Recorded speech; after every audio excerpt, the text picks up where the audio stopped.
ఉద్యోగుల ఐక్యత, ఉద్యోగుల ఐక్యత, ఉద్యోగుల ఐక్యత. భద్రాచలం ఈవో గారిపై దాడి చేసిన అక్రమార్కులను, భద్రాచలం ఈవో గారిపై దాడి చేసిన దుర్మార్గులను, దేవుని భూములను కాపాడాలి. వేములవాడ దేవస్థానంలో గతంలో పనిచేసి ట్రాన్స్ఫర్ మీద భద్రాచలం శ్రీ సీతారామచంద్ర స్వామి ఆలయానికి బదిలీపై వెళ్ళినటువంటి ఈవో రమాదేవి గారిపై కొందరు అక్రమార్కులు దాడి చేసినటువంటి సందర్భంలో వేములవాడ దేవస్థానం తరఫున నిరసన కార్యక్రమాన్ని వ్యక్తం ధరించి నిరసన వ్యక్తపరుస్తున్నాం. ఇలాంటి దుండగులను వెంటనే కఠినంగా శిక్షించాలని అక్కడి మన గవర్నమెంట్ వారిని కోరడం జరుగుతుంది.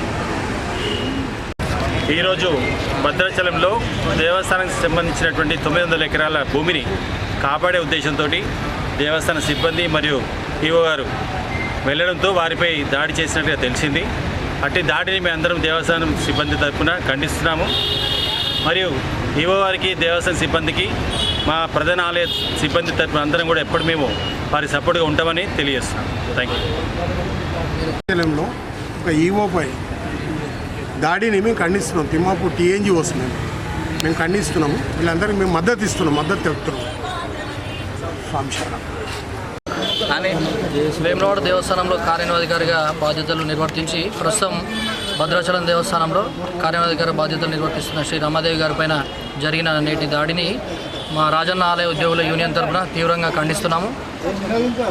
దీనికి పరిష్కారం చూపించే దిశగా ప్రభుత్వం అడుగులు ముందుకు పోయాలని చెప్పి ఈ విషయం సంబంధిత మంత్రివర్యులు అక్కడి ప్రాంతానికి సంబంధించిన మంత్రి తుమ్మల నాగేశ్వరరావు గారు కానీ బట్టి విక్రమార్క గారు కానీ చొరవ తీసుకొని మా అధికారులపైన ఇటువంటి చర్యలు పునరావృతం కాకుండా అదేవిధంగా దేవాలయానికి సంబంధించిన భూములు పరిరక్షించే కార్యక్రమంలో ప్రభుత్వం ముందుకు వచ్చి పూర్తి తోడ్పాటు మాకు అందించాలని కోరుకుంటున్నాం.